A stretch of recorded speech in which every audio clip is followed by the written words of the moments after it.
otras cosas, saludo al querido Jaime Hernández, al maestro Jaime Hernández, editor de la Jornada Sin Fronteras.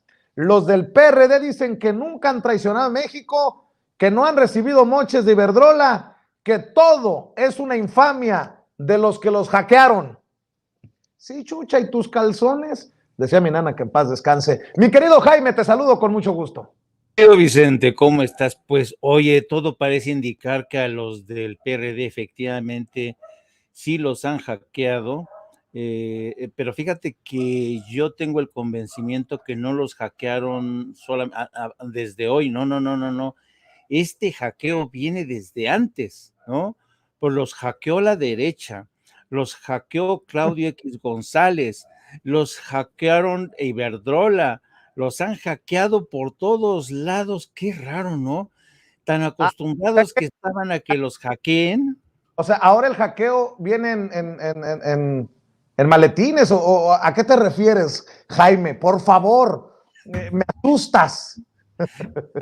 No, a estos les hackearon el alma, es lo que quiero decir. Estos tipos ya están hackeados desde hace rato y lo que es más, disfrutan del hackeo, de sus valores, de su amor por el país. De verdad es que nada más haciendo un comparativo con el caso que nos acabas de narrar, cuando sin censura realmente le hackearon la cuenta, lo que les costó a ustedes. ¿Realmente vamos a creer que al Partido de la Revolución Democrática, en un pispás y por órdenes de Calderón, pues les devolvieron inmediatamente la cuenta? Pues no, digo, ¿en serio creen que nos estamos chupando el dedo? Yo creo que estos tipos de verdad no tienen vergüenza y van a pasar a la historia. Estos pasajes, yo ya lo veo, sabes, como un libro de historia para la posteridad, donde los argumentos del PRD, donde las del PAN van a llorar como plañideras en la oficina de la ONU, donde los del PRI acusan de violencia política al presidente. Pero hay también un punto interesante, Vicente, al que tú hacías alusión en tu alegato. Hablabas, comparabas el grado de desasosiego y de indignación de Lili Téllez, cuando ella dice, efectivamente pensamos diferente, el presidente piensa con los pies y yo con la cabeza. Y me acordé, querido Vicente, de casos como, por ejemplo, el de Estados Unidos. En Estados Unidos ya pudo haber sido electo un loco como Donald Trump, pero aún así, el inquilino de la Casa Blanca, el que tiene en esos momentos, el que ostenta en ese momento la investidura presidencial, es respetado, es respetado. En Estados Unidos se cuida mucho la investidura presidencial, no importa el que esté al frente, ya sea George Bush, que fue responsable de los pretextos para invadir Irak, en fin, siempre en Estados Unidos se respeta la institución presidencial.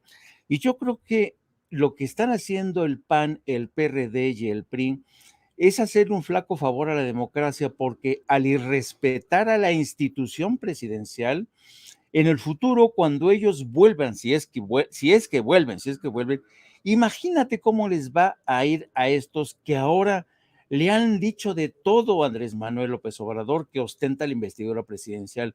Yo creo que no se han percatado del daño que le están haciendo al país, a esa institución presidencial que tendríamos que respetar todos, tendríamos que ser más cautos, sobre todo tratándose de fuerzas políticas, porque el día de mañana, insisto, va a ser uno de ellos el que esté al frente del Ejecutivo, y realmente con todos estos antecedentes, yo no sé cómo van a ser capaces de calmar a ese México bronco que ellos están contribuyendo a soltar. Fíjate que me escribe Ceci Vega, nuestra compañera, y creo que tiene toda la razón. Twitter México debería de responder, de aclarar esta situación, porque Twitter México podría confirmar si hubo o no hackeo. Y yo preguntaría, si Twitter México confirma un hackeo y le regresó tan rápido el control al PRD, ¿por qué chingados se tomaron tanto tiempo con nosotros? Pero creo que hace un gran punto, Ceci, al decir por qué no hace una aclaratoria Twitter México. No va a ocurrir por obvias razones. Y fíjate también, mi querido Jaime, que la novela, no, ¿qué novela? Es una tragicomedia en la que hay un traidor entre los traidores a la patria. Traicionaron a los traidores a la patria. Eso es. Estos tweets fueron una traición a los traidores a la patria. Me lleva la que me trajo, mi querido Jaime Hernández. Ni entre ellos se soportan. Sí, esto parece que nos remite nuevamente a la Roma antigua, ¿no? Cuando uno tras otro se iban traicionando, ¿no? Tú también, tú también, tú también me has traicionado, y esto no se acaba aquí, y esto no se acaba aquí. ¿Sabes por qué, Vicente? Porque no se acaba simple y sencillamente porque cuando tus mandos inferiores se han dado cuenta que has traicionado al país y que no le has dado nada, no has compensado, no has comprado su silencio, ¿tú crees que se van a quedar callados?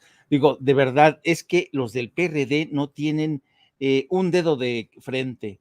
Yo creo que se vieron, conociendo la naturaleza humana, Jesús Zambrano, ya que había decidido rematar al PRD con estos moches que le dio Iberdrola y quién sabe más, pues ha de haber dicho, no, ¿sabes qué?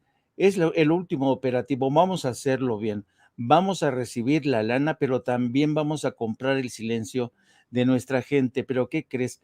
Son tan codiciosos que dijeron, no, todo esto para mí, no voy a repartir por ningún lado, y se olvidaron incluso de los que les debían su salario.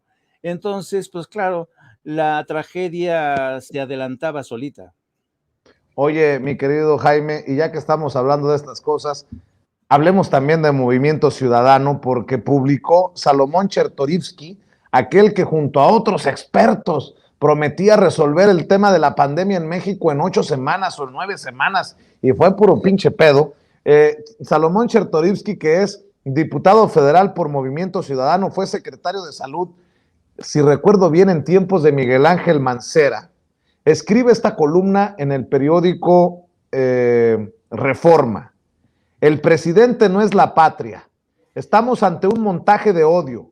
Mario Delgado y Citlali Hernández, presidente y secretaria general de Morena respectivamente, son responsables de lo que suceda a los legisladores agredidos por su maniobra. Y leo, tuve el dudoso honor de ser el primer legislador a quien la dirigencia de Morena publicitó en un cártel con nombre, apellido y fotografía estampado con un sello al calce, traidor a la patria. Según él, fíjate nada más el nivel de soberbia, de egocentrismo, narcisismo.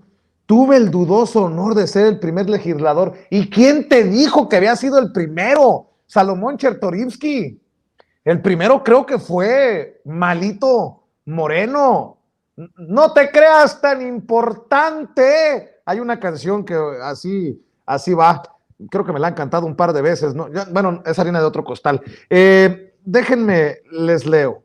Tuve el dudoso honor de ser el primer legislador a quien la dirigencia de Morena publicitó en un cártel con nombre, apellido y fotografía estampado con un sello al calce.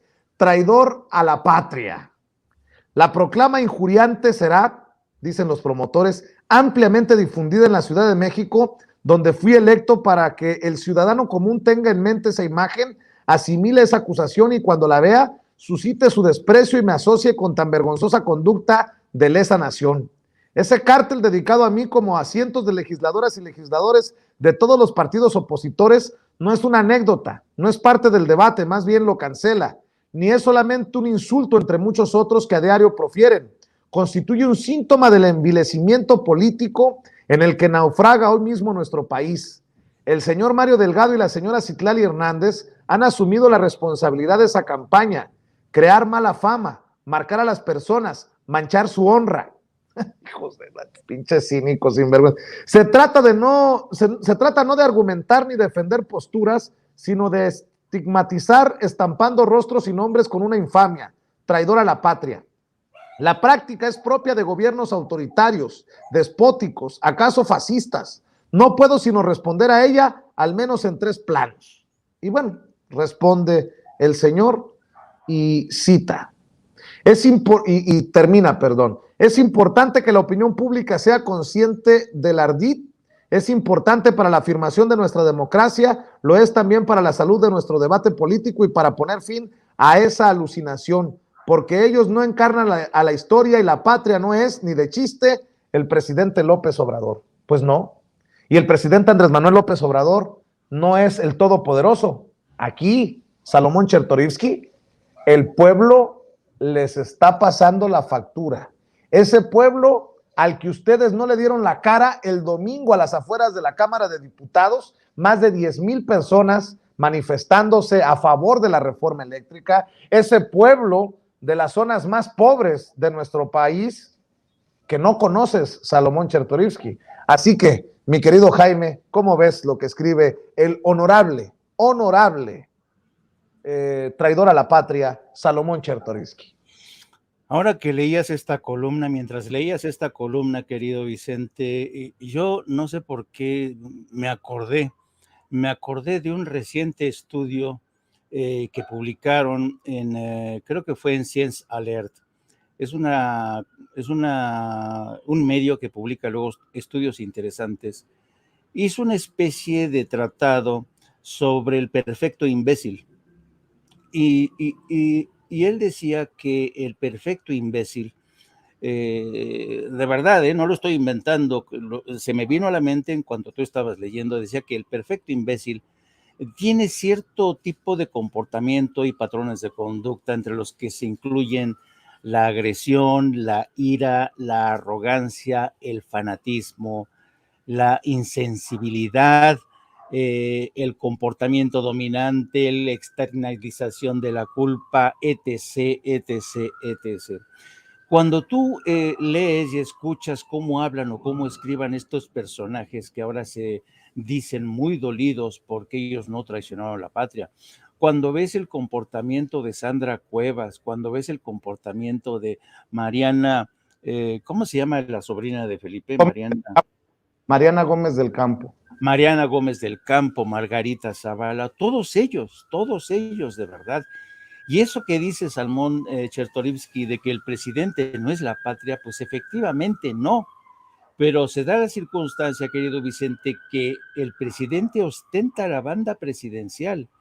Es la máxima institución de este país. Es el supremo comandante de las Fuerzas Armadas. Y que un perfecto imbécil como Chertorivsky venga a tratar de disminuir a la estatura de López Obrador, francamente no lo va a conseguir. Yo creo que va a ser al contrario. En este ataque contra el presidente, lo que está haciendo Chertorivsky es disminuirse a sí mismo con esta arrogancia intolerante, insufrible. Y yo creo que esta gente con este tipo de comportamientos te demuestran que efectivamente no están a la altura y nunca lo iban a estar porque son un hato de perfectos idiotas, de perfectos imbéciles. Jaime, 2 cosas, si me permites, antes de cerrar contigo. Hablando de soberbia, ¿cómo ves estas declaraciones de Ricardo Monreal, el presidente de la Junta de Coordinación Política, coordinador de los senadores de Morena, cuestionado, y creo que con justa razón, por muchos de sus dichos y acciones que van en confrontación con el presidente, directamente con el presidente Andrés Manuel López Obrador y con la Cuarta Transformación? Dice que es el mejor para suceder a Andrés Manuel López Obrador. No es broma, ¿eh? Quiero que veamos y escuchemos, o por lo menos escuchemos. Sí, escuchemos para evitar problemas de derechos, mi querida Adriana. ¿Qué dijo? Son muy certeros.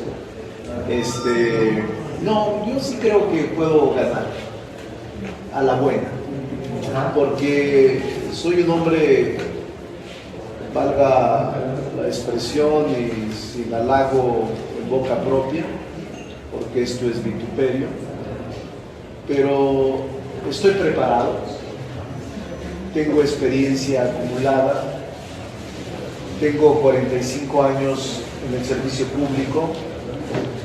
Procedo de una familia humilde, modesta, de 14 hermanos. He sido producto de la cultura del esfuerzo y creo que soy el mejor para suceder al presidente López Obrador. ¿A quién le podría ganar? ¿A quién A todos. Les puedo ganar a todos. Entonces, les digo... A ver, mi querido Jaime, en las redes las muchachas usan mucho esto de date cuenta, amiga. Así le vamos a decir a Ricardo Monreal, date cuenta, amigo. Ya no dejes que te endulcen el oído tus asesores como Gibran Ramírez. Por favor, date cuenta, Richard, Ricky. ¡Puta madre! ¿Qué parte no ha entendido Ricardo Monreal? Jaime, soy el mejor para suceder a Andrés Manuel López Obrador. Bueno, hay que reconocer que no dijo si por Morena o desde Movimiento Ciudadano u otro partido, ¿no? Tú sabes que una de las cualidades de los que adolecemos los seres humanos, defectos o cualidades, llámalo como tú quieras, y que casi nunca reconocemos, es la cualidad del autoengaño. Siempre nos estamos autoengañando, querido Vicente, que somos los mejores, que somos los más guapos. Pero Ricardo Monreal es el Mozart del autoengaño, de verdad. Vive en su propio mundo. Ya nada más faltaba que en esa letanía de cualidades o virtudes dijera cuántas lagartijas es capaz de hacer, cuántos caguamas es capaz de tomarse en un fin de semana, cuántas horas puede estar con una pata a la pata coja. En fin, yo creo que Ricardo Monreal realmente ha perdido el sentido de la realidad del contacto. ¿Qué no se da cuenta que se ha convertido en uno de los horribles de la 4T? ¿No se ha dado cuenta que es un personaje que por mérito propio se ha convertido en el primero que ha sido descabalgado en la lucha por la presidencia? Digo, en verdad, por eso digo, es el Mozart del autoengaño. Él sigue creyendo que tiene posibilidades cuando todo mundo ya lo vio debajo de la carroza presidencial, al paso de la carroza presidencial, en la que en estos momentos solo van ahí disputándose las riendas Claudia Sheinbaum, Marcelo Ebrard y quizá el secretario de Gobernación.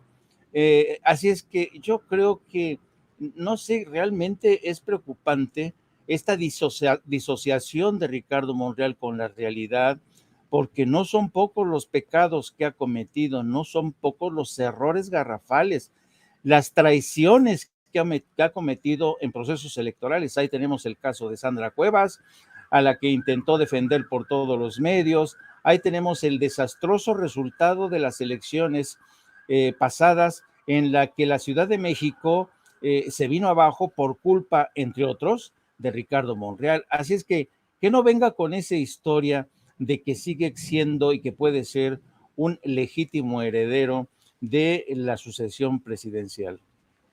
Bueno, y también hay que decir, calmada la venada, como dicen en el barrio, a Claudia Sheinbaum. Claudia Sheinbaum, la jefa de gobierno de la Ciudad de México, afirmó que México está listo para tener a una mujer como presidenta, ante las voces que la ubican como una de las favoritas para la sucesión presidencial en 2024. Sí, creo que México está listo, pero todavía está por verse si Claudia Sheinbaum es la candidata idónea para hacerlo, ¿no? Para convertirse. Es que a la hora de abrir la boca, creo que es donde les falla a muchos políticos, con mucho respeto para la jefa de gobierno, ¿no? Bueno, con no tanto respeto para Ricardo Monreal, pero así las cosas, lo tengo que decir para que vean que no tengo favorito, ni tengo filias, fobias en esta carrera rumbo al 2024, pero hay que tener cuidado con esas declaraciones, Jaime, en momentos en que creo que como están gobernando, en el caso de Claudia Sheinbaum, en cualquier momento se nos puede resbalar y valió madre el asunto. Así es. quién es, ay, a veces me falla la memoria, quién es el que decía el que se mueve no sale en la foto? No, Hank, no, si era Hank, no. No recuerdo ahorita, seguramente nuestros seguidores, tus seguidores se van a acordar mejor que nosotros, decía, el que se mueve no sale en la foto. Pero fíjate que es interesante, querido Vicente, este fenómeno. Yo me acuerdo que desde la década de los 80s, sí, desde los 80s, ya desde en aquel entonces preocupaba que en México ocurría un fenómeno. Los sexenios cada vez duraban menos porque los presidentes iban perdiendo cada vez más fuerza y se iban desgranando. Ya el último año o los últimos 2 años ya como que se iba deslavando la imagen presidencial. En Estados Unidos ocurre un fenómeno también muy parecido, ¿no? Es el último año que dicen el año del pato cojo, ¿no? Cuando ya el presidente ya no las tiene todas consigo. Pero lo interesante de este caso es que tenemos por primera vez un presidente que tiene un elevadísimo índice de popularidad, más del 70% según las encuestas. Claro. Entonces, yo creo que sí es muy pronto para que todo mundo dicen, yo quiero ser, porque todavía tenemos presidente para rato, ¿no? Y además todavía falta un largo trecho y cada quien tiene que demostrar que efectivamente es capaz de rellenar los zapatos que va a dejar Andrés Manuel López Obrador. Fidel Velázquez me dicen que fue el que... Ese, exactamente, Fidel Velázquez. Esa frase, el líder de la CTM, el inamovible líder de la CTM. Oye, Jaime, ya lo platicaré con dos amigas que van a formar parte de la mesa de diálogo a continuación en Sin Censura, pero también quiero escuchar tu opinión sobre este caso en Nuevo León. Creo que la gente se tiene que dar cuenta, y el propio gobernador, que no se puede gobernar desde las redes sociales, que esto es más serio de lo que se pudo haber imaginado.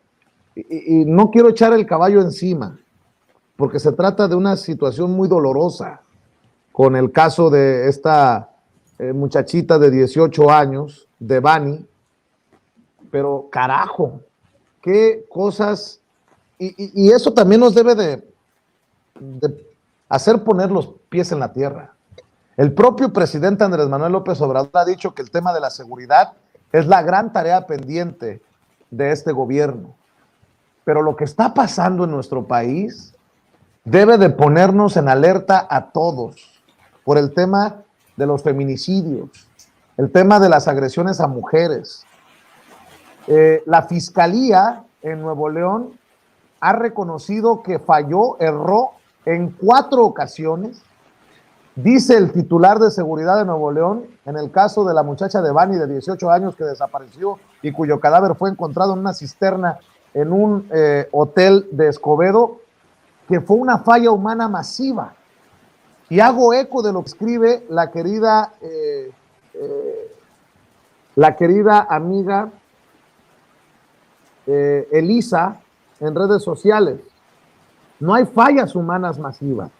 Se llama negligencia, indolencia, omisión criminal y vileza para declarar estas cosas. Fíjate, Leo, si me permites, la tardanza para encontrar el cadáver de Devani Escobar se debió a una falla humana masiva, reconoció el secretario de Seguridad de Nuevo León al señalar que la Fiscalía General de Justicia del Estado estaba a cargo del caso. El padre de la muchacha dijo que su error fue haber confiado en las autoridades. Hace unas horas, Samuel García, el gobernador, grabó un video, parece que en su casa, desconociendo el expediente de la muchacha. Aldo Fashi Suazua, secretario de Seguridad de Nuevo León, reconoció una falla humana masiva en la búsqueda de la joven Devani Escobar, quien después de 13 días de desaparecida, su cuerpo fue hallado hasta la 4ª visita al lugar donde se encontraba. O sea, parece que no salimos todavía del caso de Paulette, la niña aquella del Estado de México en tiempos de Peña Nieto. La gente se sentaba en la cama, hasta entrevistas dio la mamá en esa cama, y resulta que estaba ahí enrollada abajo del colchón. Pues la misma situación con esto. Dice, es una falla humana masiva. Allí estuvieron 4 veces y no encontraron nada. Y no es la primera vez que pasa con las búsquedas. Yo creo que fue un problema en la búsqueda. Lo que pasa es que lamentablemente estaba en el fondo del agua y no se visualizaba, dijo el funcionario al salir del Palacio de Gobierno de Nuevo León.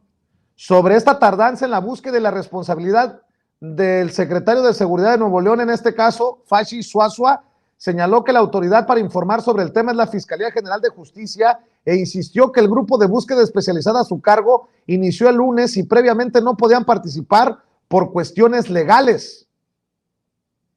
El gobierno federal confirmó hoy el hallazgo del cadáver de Devani Escobar, la joven de 18 años que desapareció desde el 9 de abril ahí en el estado de Nuevo León, en un caso que ha sacudido al país y ojalá que sacuda las conciencias de autoridades y no autoridades, que nos sacuda a todos, porque se habla de pruebas de presunta agresión, hostigamiento del conductor de, parece ser un taxi, que toca sin el consentimiento de la muchacha o intenta tocar sus pechos. Ya se ha confirmado que la joven, el cadáver, presentaba un golpe contundente. Te leo lo último que sabemos, mi querido Jaime, para que me des tu opinión. El fiscal asegura que Devani murió por contusión profunda de cráneo. La investigación queda abierta. La Fiscalía de Nuevo León confirma la muerte y atribuyen la causa del fallecimiento a un golpe contundente en el cráneo. El fiscal asegura que no se ha descartado ninguna línea de investigación. Pero ojalá que esto nos lleve a un antes y un después. El problema es que, mira, tu servidor viene hablando de este antes y después desde hace muchos años. A mí me ha tocado investigar los asesinatos de mujeres en Juárez, las muertas de Juárez. Más allá de los reconocimientos periodísticos que pudo haber generado el trabajo de este servidor, espero que haya generado un poquito de conciencia, pero esto que está pasando está cabrón, Jaime, que las autoridades digan que se trató de un error humano 4 veces en el lugar y no se percataron del cadáver de la muchacha.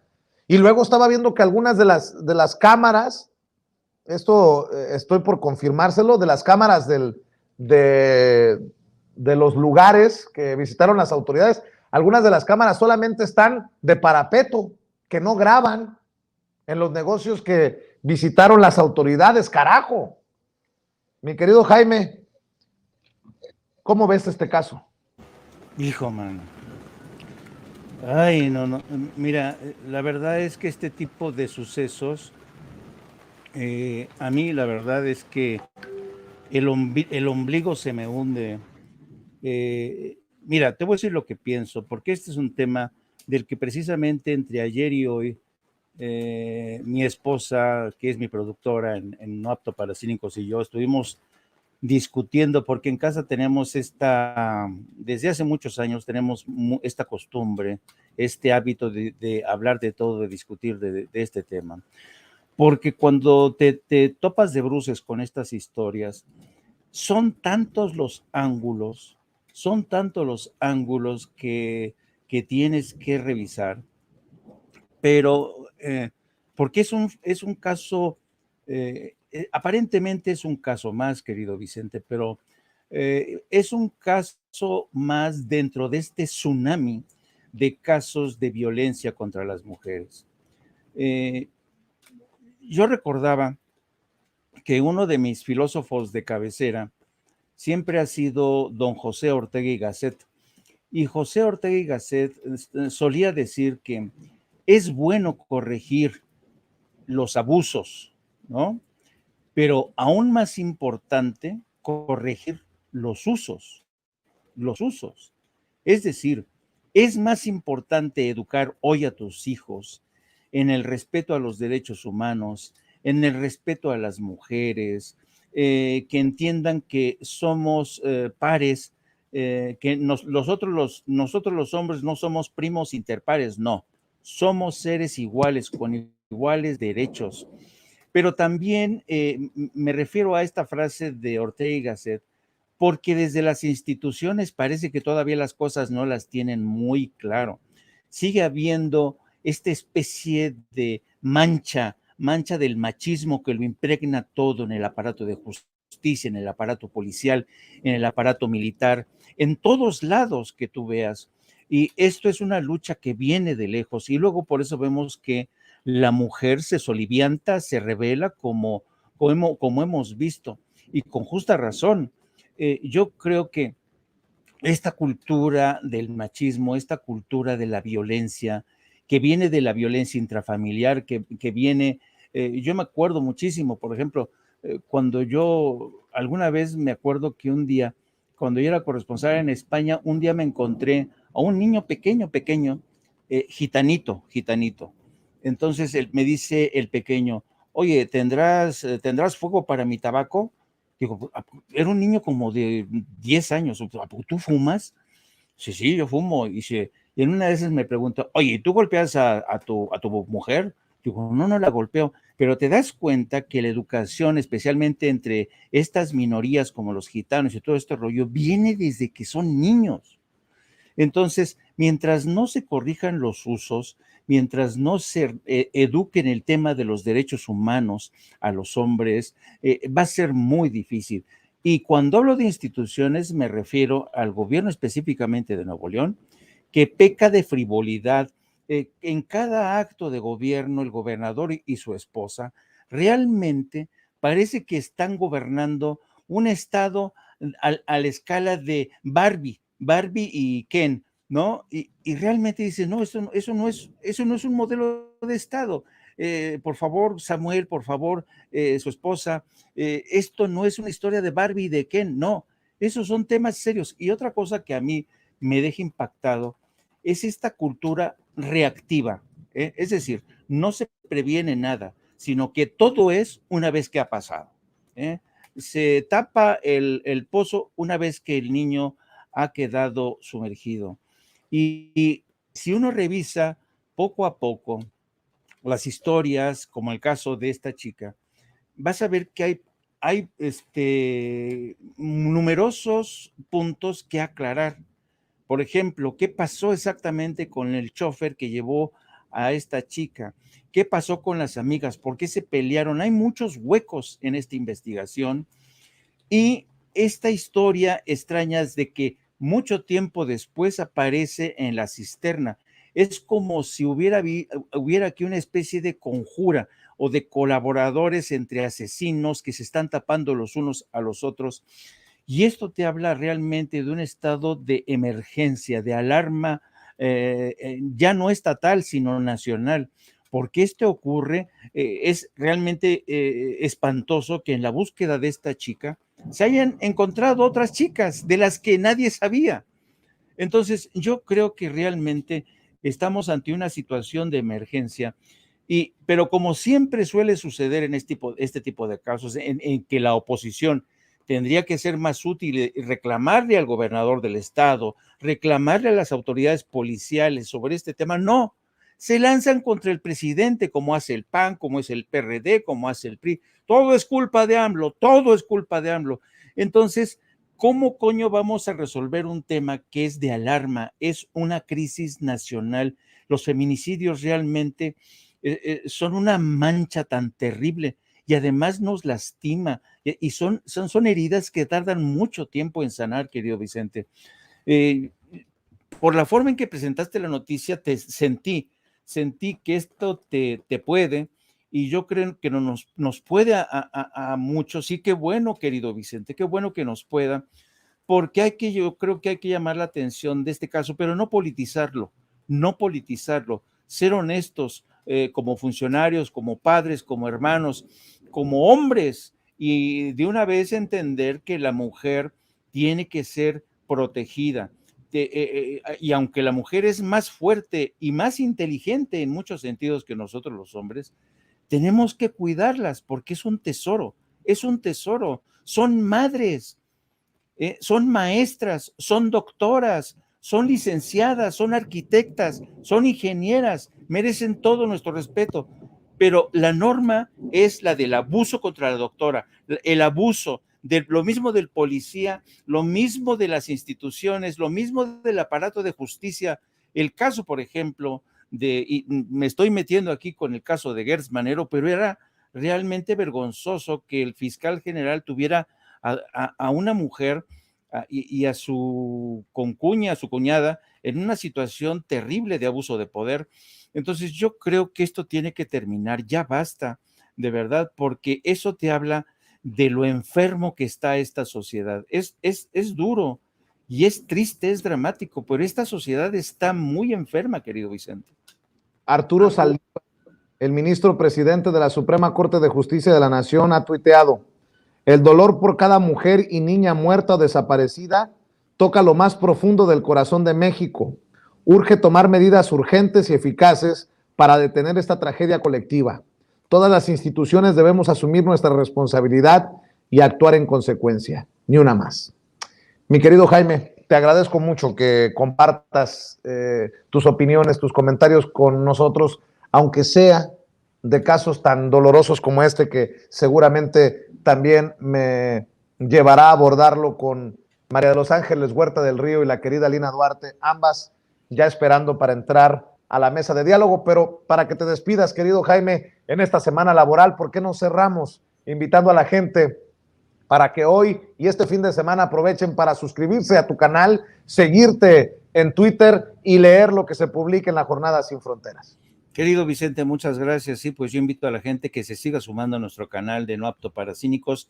Transmitimos todos los días de lunes a viernes de las 14 horas a las 15:30, 16. Hoy no tuvimos programa porque tuvimos un problema de electricidad que nos están arreglando.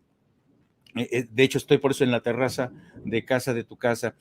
También les invito que nos sigan a través de nuestras cuentas de redes sociales en @Jaime Journo y también en nuestra sección de la Jornada Sin Fronteras del gran periódico La Jornada, donde estos días estamos viendo cómo Estados Unidos intenta meter marcha atrás después de haber cometido tantos equívocos en la relación con México en materia de migración, en materia de seguridad, en materia de respeto, en materia de soberanía, de cara a la cumbre de las Américas que tendrá lugar el próximo mes de junio. Así es que te espero el próximo lunes, querido Vicente. Muchas gracias por tu generosidad, como siempre, y saludos al gran equipo de Sin Censura.